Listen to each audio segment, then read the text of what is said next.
gonna answer all your questions, which I requested on Instagram. I'm gonna request, I haven't done it yet. Because every time I do a Q&A thingy on Instagram, I get the most ridiculous questions. It's nuts. All the questions are just gonna be about the beard today, I think. Yeah, the beard. It's grown back, you know. It is? Right? Jesus Christ. Right, let's get to the studio. I told you I have my beard back in no time. So this is how Santa licks p***y. The batteries and arseholes. We shouldn't lick them, but we do it anyway. He does brutal. Right, let's get stuck in your questions. I always get the most ridiculous questions ever when I do a Q&A. It's bizarre. How fat are you? To be precise, I am 118 kilograms too fat. That's how fat I am. How fat are you?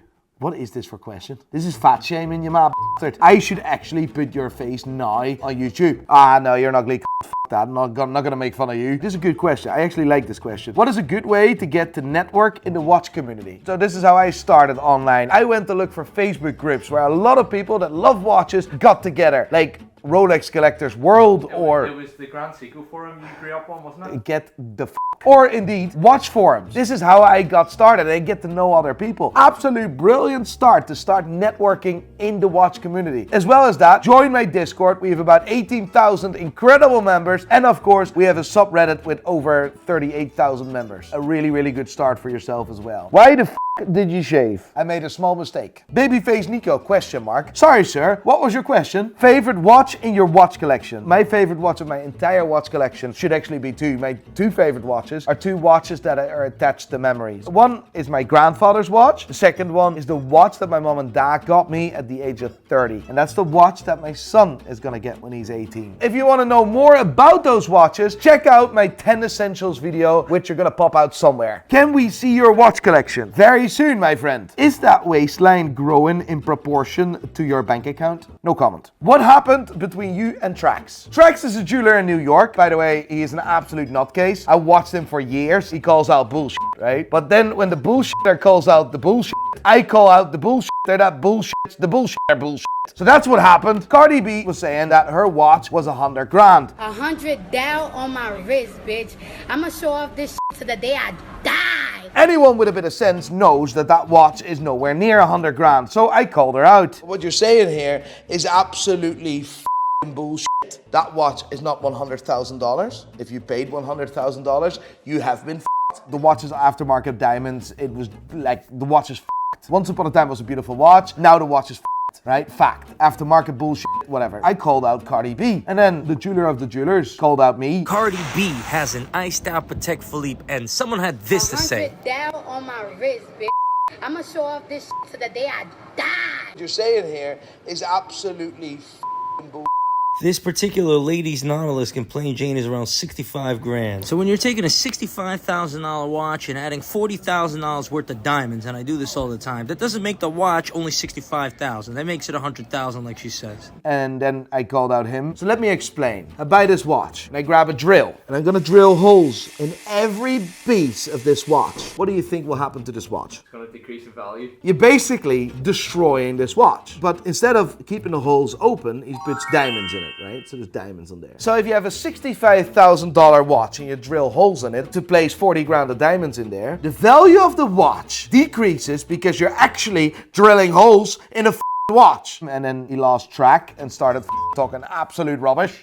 The holes. You're focusing too much on holes. This is the market for plain Jane watches. This is the market for watches with holes in them. Some people like their watches with holes. Then I called him out again. So you drill some holes and you meet the market demands. That's business, bro. I can't argue with that because that's true. But that was not the whole start of the argument, was it? The argument started with iced out watches losing their value. That's what happened. When you come into Bundoran, what the is Bundoran? What? Bundoran, is that a place? Bundoran? What? Bundoran. What are you saying again?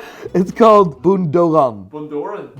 What? Bundoran. Bundoran, what is that? It's a place in Ireland. Oh, it actually is a town in Ireland. Bundoran is a town in County Donegal, Ireland. The town is located near the N15 road near Ballyshannon. So to answer your question, I have no idea. What are your thoughts on the certified pre-owned Rolex authorization? Oh, I love that question. This is the first time I openly speak about this, and let me tell you, I think it's amazing for us dealers. Rolex is so wealthy, it's scary. They're just greedy as More.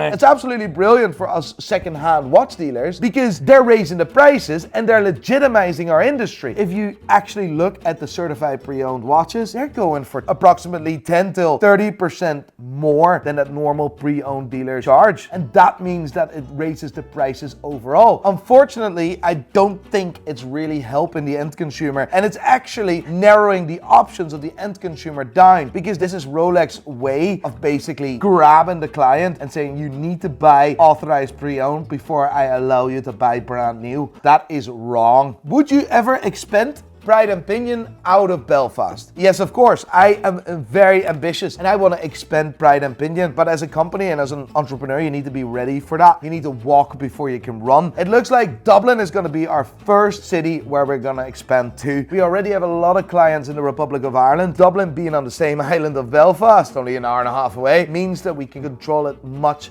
easier. Yes, we have the plans to expand, but we need to do it at exactly the right time, and that's not now. One Rolex or 100 G-Shocks? What would you pick? One Rolex. I would get 100 G-Shocks because that's the start of a watch collection, you see. Big one, like, but I mean, 100% 100 G-Shocks. Do you think TraxNYC is a wanker? No, I don't think he's a wanker at all. Thoughts on Kevin O'Leary as a collector? The only thought I have on Kevin O'Leary, and it's literally the only thing, is that he only has watches with red straps. And I always wonder why. Maybe Amsterdam red light district likes to be bondaged. I think he has a red strap fetish. I think he will be a good dude, to be fair. Like, when are you coming to South Africa? Johnny, it's highly likely that 2023 we will go to South Africa. What does a watch price depends on? Rarity or complex movement? It depends if you mean the new price or the market value of a watch. The new price or the new value of a watch depends obviously on the materials, depends on the brand, depends on the complexity of the movement. To give you an idea, split-second chronograph is really complicated and therefore it is more expensive than a normal chronograph, or a minute repeater, which is one of the most complicated movements ever. I mean, you can't buy a minute repeater new for less than $100,000. So yes, the new price got to do with the materials, the brand. With a pre-owned watch, it's a little bit different. The pre-owned market is driven by rarity / scarcity and demand. That really drives the market price. Why the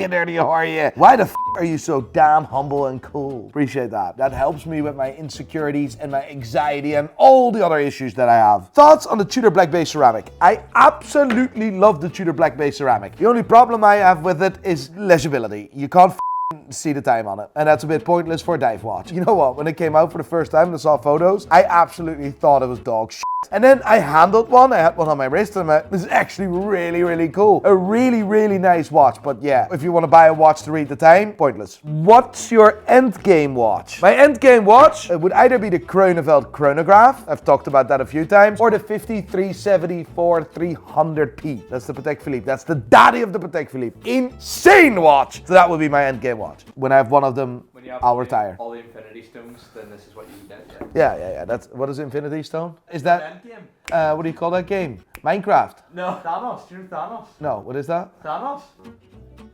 From the Avengers? No. I know Thor. I know Captain America. You know the purple guy? No. Thanos. Thanos. Holy f***, he's ugly. What watch would he wear? He would wear the Deep Sea Challenge, the 50mm pancake piece of shit. I think he'd have the Rainbow Daytona. Did he? This is a character, that's not a real person. You don't see Oh. the Infinity Stones? No, what is it? Glove? Oh, there's stones here. He needs to match those with the watch. Oh, that's my rainbow. Ah, yeah. Show us your vagina, lady, Nico. What is wrong with people like? What's going on in their sick f***ing brains? Upload some car content and do some vlogs. Vlogs are coming. Car content, I am not sure about because I'm not a car expert, am I? How big a cock is Grant Cardone? Did you see that video of Cardone? Yeah. If you make 400k a year, you're a loser. If I made 400 grand a year, I would be embarrassed with myself as a husband, a father, basically as a human being. 400 grand. How do you make sense of $35,000 a month? Who the f in the world do you think you are? You have a few quid in your bank account and you think you're above everyone else? You are an embarrassment. An absolute embarrassment for human race. What kind of piece of shit is he? You are the worst. The fact you can blatantly say that, honestly, you're a piece of shit. Grant Cardone, f off, you piece of shit. And anyone that is associated with that dirt. I eliminated those people out of my life. How's having a child changed your life? What a great question. I have never been as tired in my life as I am right now. I haven't slept for 5 weeks. Listen, there's nothing like it. Cocaine though. Don't tell that to people now. Don't say that. Listen, it's the most beautiful thing in the world. Having your wee boy in your arms, and it's a feeling I can't describe. But Jesus Christ, I haven't slept in 5 weeks, mate. Brutal. Black Bay Pro or GMT Tudor? I think the Tudor Black Bay Pro is one of my favorite watches Tudor has introduced in years. My answer is the Black Bay Pro all day, every day. Right, was that a good ending? Grant Cardone, the Cardone. I hate that